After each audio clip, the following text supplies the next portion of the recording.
How to turn off Meta AI on Instagram Android. Hello guys and welcome back to the channel. In today's video, I'm going to show you how you can turn off Meta AI on Instagram Android. So let's get started.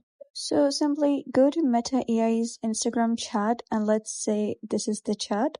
So you can see that you'll get notifications and every time you search for something, Meta AI will pop up.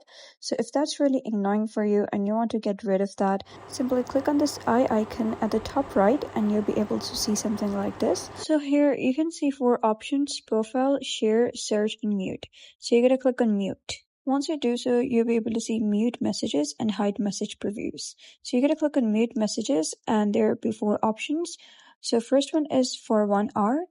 And then we have is for 8 hours, and then we have is for 24 hours, and until I change it. If you want to mute messages forever, click on until I change it, and then you'll not be able to see the messages.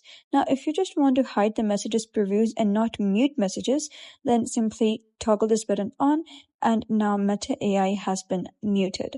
So that's basically how you can turn off Meta AI Instagram on Android. So if you found this guide helpful, give it a thumbs up and don't forget to subscribe for more helpful tutorials. I'll see you in the next video.